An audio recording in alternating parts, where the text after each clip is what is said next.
घड्याळात 8:20 आणि 9:08 या दोन्ही वेळी मिनिट काटा आणि तास काटा यात होणाऱ्या कोनांच्या मापातील फरक किती असा प्रश्न टीईटी 2013च्या पेपरमध्ये विचारलेला आहे विद्यार्थी मित्रांनो. हा प्रश्न सोडवायचा कसा तर या प्रश्नाला सोडवण्यासाठी एक सूत्र असतं. ते सूत्र काय विद्यार्थी मित्रांनो तर 30 गुणिले तास मग इथं तास म्हणजेच आवर वजा 11 भागाकारात 2 गुणिले मिनिट या सूत्राने आपल्याला ते तास काटा व मिनिट काटा यांच्यातला कोणाचं माप मिळतं.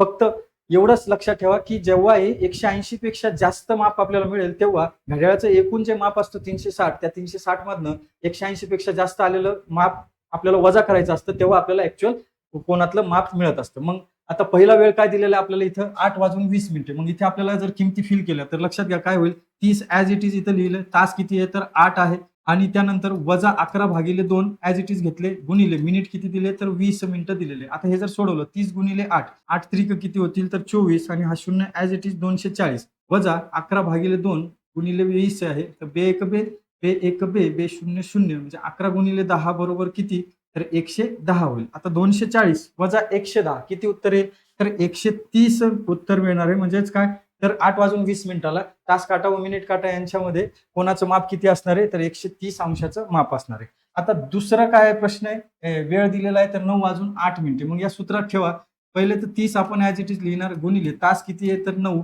वजा 11/2 मिनिट किती दिले इथं तर 8 म्हणून गुणिले 8 लिहिलं. आता इथं जर आपण सोडवलं तर इथे 9 त्रिक 27 होईल आणि शून्य ऍज इट इज म्हणजे 270 वजा इथे जर बे एक बे बे चौक 8 होईल 11 चौक 44 म्हणजे 270 वजा 44 आता दोन्ही संख्यातनं 40 वजा करा म्हणजे इथे 230 राहील इथे 4च राहतील 230 मधनं 4 गेले तर 226 इथे अंशाचा कोन मिळेल. पण मी अगोदर सांगितल्याप्रमाणे 180 पेक्षा जास्त मापाचा कोन आला म्हणजे आपल्याला काय करावं लागेल तर घड्याळाचं जे काही एकूण माप असतं 360 अंशाचं त्याच्यामधनं 180 पेक्षा जास्त कोणाचं माप वजा केलं तर आपल्याला ऍक्च्युअल उत्तर मिळतं. मग 360 वजा 226 हे केलं तर आपल्याला उत्तर किती मिळणार आहे तर लक्षात घ्या इथे शून्यातून 6 गेले 10तून 6 गेले समजा 4 इथे हातचा परत केला 6तून 3 गेले तर 3 उरेल 3तून 2 गेले तर 1 उरेल म्हणजे 134 अंशाचा कोन हा 9:08 झालेला असणार आहे तास काटा व मिनिट काटा. आपल्याला काय विचारलंय की त्या दोन्ही कोनांमध्ये जो काही फरक आहे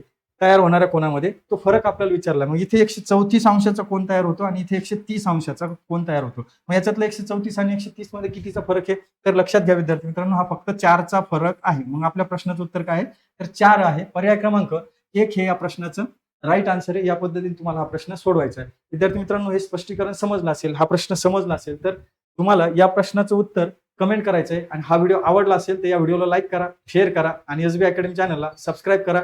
धन्यवाद विद्यार्थी.